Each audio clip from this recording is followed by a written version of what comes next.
बातमीने मंडळी बातमी अशी आहे की बीड हत्या प्रकरणात आजचा दिवस महत्त्वाचा ठरू शकतो का तर वाल्मिक कराड हे आत्मसमर्पण करू शकतात। रात्री त्यांना पुण्यामध्ये ताब्यात घेतल्याची माहिती समोर आलेली आहे, मात्र ती खोटी ठरली।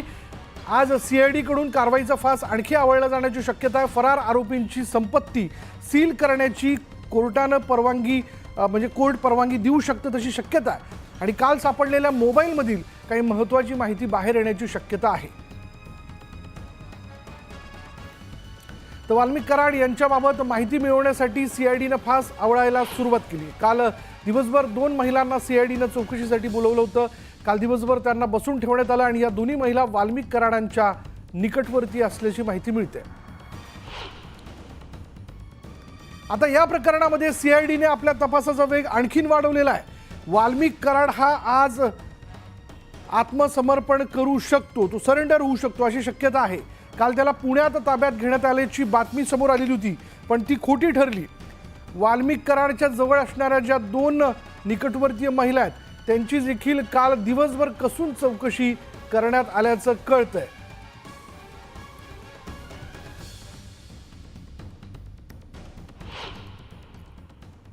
राष्ट्रवादीची पदाधिकारी असल्या कारणाने आपल्याला सगळ्यांना माहिती आहे की काल परवा पण इथल्या जिल्हाध्यक्षांची चौकशी करण्यात आलेली आहे। ज्या पोलीस यंत्रणेला ज्या काही माहिती हवी आहे त्या विचारण्याचा प्रयत्न केला आणि माझ्या परीने जे काही सांगता येत आहे तेवढं मी नक्कीच सांगितलं। काय काय विचारलं नेमकं? हे 5 चौकशीतले मुद्दे आपण बाहेर सांगू शकत नाहीत।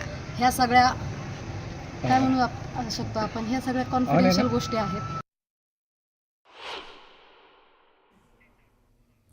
आणि याचबद्दल अधिक तपशील आपण जाणून घेणार आहोत। आमचे प्रतिनिधी सिद्धार्थ गोदाम या सगळ्या घडामोडींवरती लक्ष ठेवून आहेत। सिद्धार्थ, क्षणोक्षणी नवीन अपडेट जे आहे ते या प्रकरणातलं समोर येताना दिसतंय। असं कळतंय की वाल्मिक कराड आज सरेंडर करू शकतो, म्हणजे आत्मसमर्पण करू शकतो, हे खरं आहे का? निश्चितपणे विशाल, वाल्मिक कराड हे आत्मसमर्पण करतील अशी काल त्यांच्याच गोटातून माहिती आली। वाल्मिक कराडच्या वर्तुळातूनच ही बातमी आली। याच्या मागचं लॉजिक सुद्धा असं आहे की वाल्मिक कराडच्या आता जवळपास सगळ्या नाड्या ज्या आहेत सीआयडीने आणि एसआयटीने आवळायला सुरुवात केलेली आहे। एक तर त्याचं बँक खातं बंद केलेलं आहे, दुसरं आज त्यांच्या प्रॉपर्टीला सील लागण्याची शक्यता आहे, कारण कोर्टातून आज आदेश तसे आल्यानंतर। आणि तिसरी महत्त्वाची गोष्ट की त्यांच्या अत्यंत निकटवर्गीय काही महिलांना काल दोघी महिलांना दिवसभर चौकशीच्या निमित्तानं बसवून ठेवलं होतं। एक महिला जी आहे केजमध्ये बसवली होती, तर एक महिला या शहरातल्या पोलीस स्टेशनमध्ये आली होती। म्हणजे सगळ्या बाजूनी त्यांच्यावर दबाव आणण्याचा प्रयत्न कुठेतरी केला जातोय। आणि दुसरी यामधली बाजू अशी आहे की वाल्मिक कराड यांचं जे काही लीगल सेल आहे किंवा लीगल पथक आहे त्यातील काही लोकांनी सुद्धा ही माहिती दिलेली आहे की अँटी-सेफ्टी यामध्ये आपल्याला मिळू शकत नाही, कारण नुसता खंडणीचा गुन्हा आता दाखल असला तरी त्यातून एक ब्रुटल मर्डरची केस सुद्धा त्यात झालेली आहे त्या प्रकरणाशी संबंधित। त्यामुळे कुठलंही कोर्ट आपल्याला अँटी-सेफ्टी देऊ शकत नाही, त्यामुळे आपल्याला आत्मसमर्पण करून पुढच्या कारवाईला सामोरं जावं लागेल, हा सुद्धा दुसरा सल्ला त्या दिला आहे। त्यामुळे आधीच्या सांगितलेल्या घटना आणि नंतर लिगल सेलने दिलेला सल्ला, त्यामुळे वाल्मिक कराड यांच्याकडे आता आत्मसमर्पणाशिवाय दुसरा पर्याय राहत नाही। दुसरी महत्त्वाची गोष्ट, कालपासून 2 महिलांची एंट्री यामध्ये या तपासामध्ये झालेली आहे। त्या दोन्ही महिला कोण आहेत?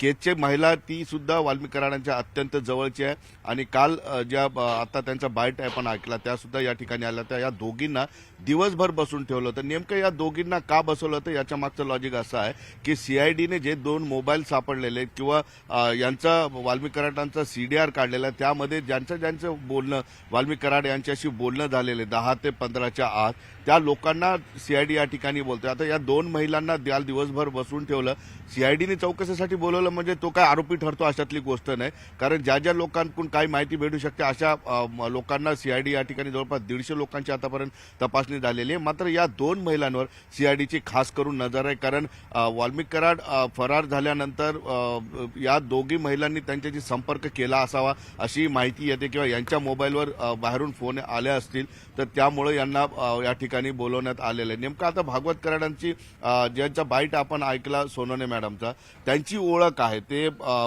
नागपूरच्या विधान आता हिवाळी अधिवेशनामध्ये सुद्धा ते त्यांना भेटल्या होत्या. या आधी सुद्धा फोनवर त्यांचं बोलणं झालेलं आहे. नेमकं बोलणं काय झालेलं आहे, त्यांच्या बँक खात्यातून वाल्मिक कराडला काही ट्रान्झॅक्शन झालेत का किंवा कशा पद्धतीची त्यांच्यापर्यंत मदत पोहोचवली का, या सगळ्यांची तपासणी केली. त्या दोन्ही महिलांना आज पुन्हा सीआयडी या ठिकाणी बोलू शकते. मात्र येत्या 24 तासामध्ये वाल्मिक कराडांसमोर आत्मसमर्पणाशिवाय दुसरा पर्याय राहिलेला नाही आणि त्यामुळं आज दिवसा असेल किंवा रात्री हे 24 तासात ते कुठेही समर्पण करू शकतील. विशाल, धन्यवाद सिद्धार्थ या सगळ्या आतापर्यंतच्या माहितीबद्दल. याबद्दलचे अपडेट आम्ही वेळोवेळी तुझ्याकडनं घेत राहू.